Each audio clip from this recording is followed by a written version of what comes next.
Hi, I'm Eric Sabo, and today we're going to be starting the coal-fired stove. It's about 6:30 a.m., 28 degrees outside, and it's supposed to go up to 38 degrees today. This is going to be a problem later today. By the afternoon, I'll probably have to be opening the doors up. But it's better than burning oil, and I do have the coals, so let's get to it. Burning coal's not a real easy thing. It's like burning rocks. So you just can't throw a match in there. Generally, what I used to do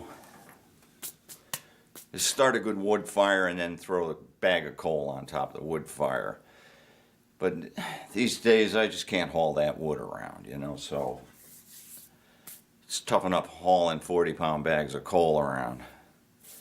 But fortunately, I've come up with a new plan.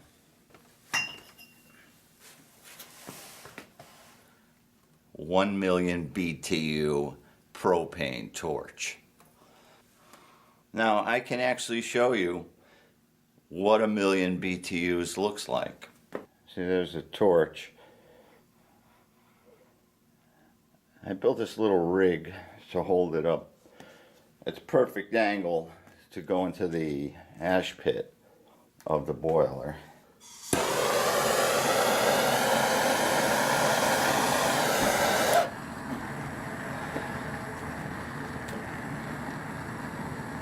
Okay, that's not 1 million BTUs.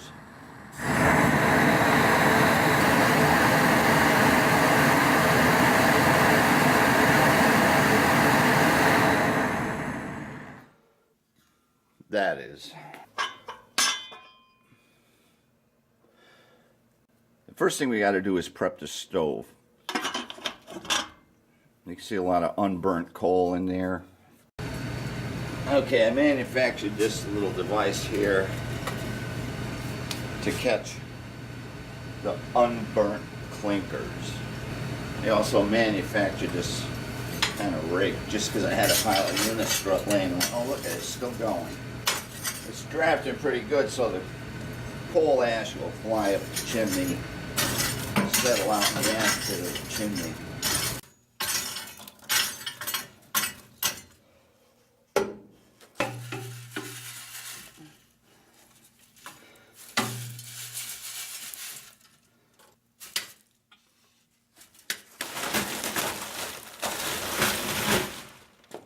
A 40-pound bag lays right in here real nice.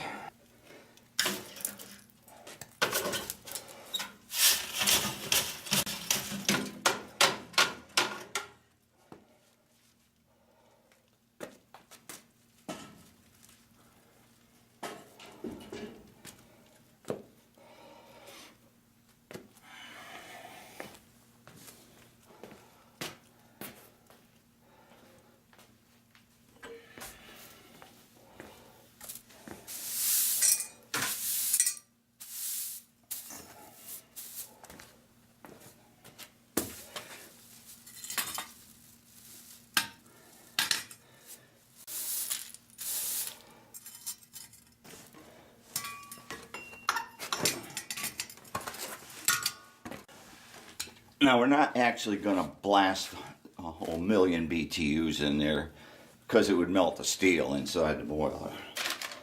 So we'll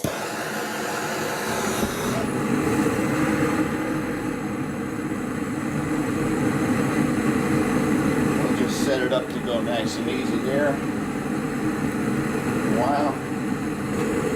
You can use this mirror to see exactly where the flame is impacting.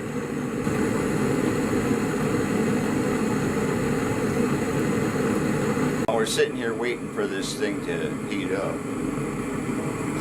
Might as well have a coffee and a cigarette.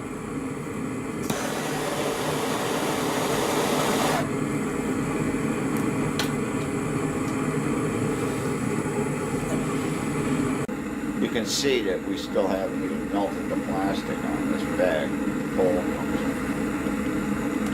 This is anthracite coal. It's really nice. It's like 89 to 94% pure carbon. Clean as a whistle, no sulfur. I went into jacuzzi yesterday, and before I got out I decided to test the water, see how the bromine level was, the pH and all of that. We just got 4 inches of rain here.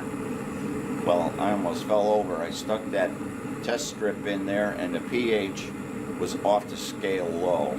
That 4 inches of rain was so acidic that I had to add pH plus to the jacuzzi.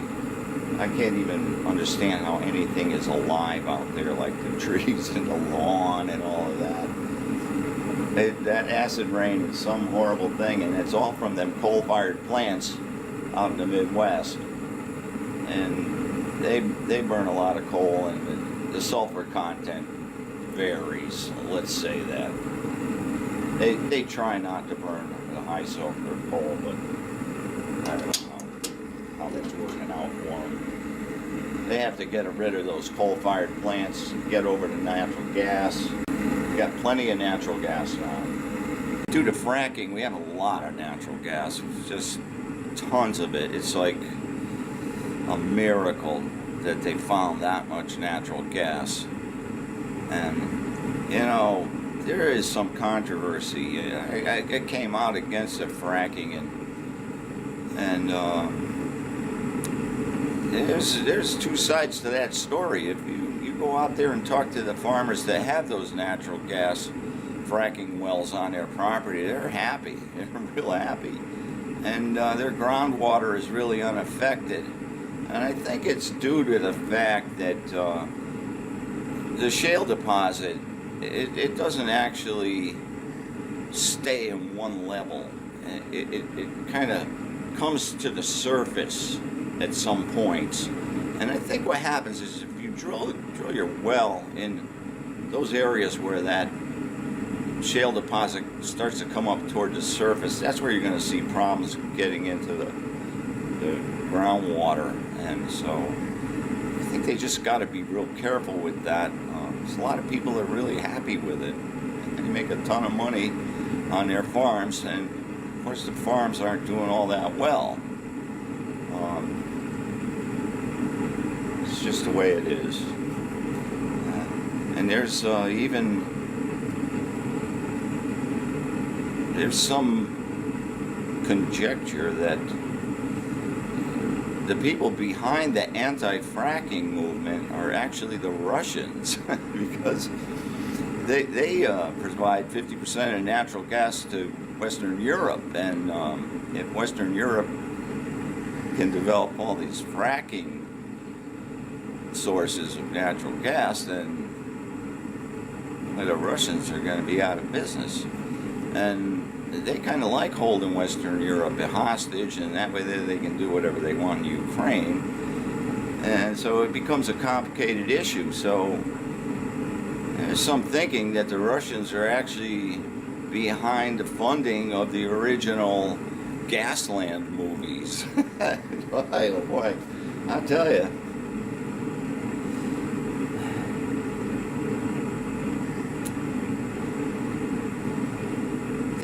They should really get back into nuclear. And the integral fast breeder reactors, they're really 100%. They could use the spent fuel from existing plants, and French are like almost, I think, 100% nuclear with their fast breeders. The problem with the fast breeder reactor is you make weapons grade plutonium out of it, so it's a little shaky in that area. Well, the plastic's starting to melt.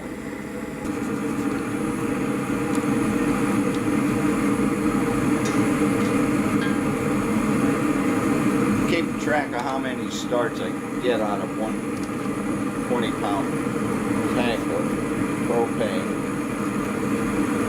Looks like around 15. I'm starting to get red on the steel. Pull the torch for a while. You can see I got like a half a ton of coal here. Maybe 3/4 of a ton. 40-pound bags. The really nice thing about this stove is all your waste paper, junk mail, all that stuff, any paper stuff, goes right in there.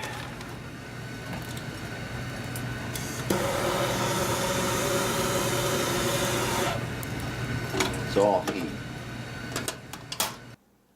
It's a little bit of work right out of the chute, but once it gets going, there's no stopping it, and I'll be having to open the doors in the family room around 3 or 4 o'clock this afternoon, and I won't have to look at this thing again until tomorrow morning. So, and the oil burner will be pretty much locked out permanently unless the jacuzzi calls.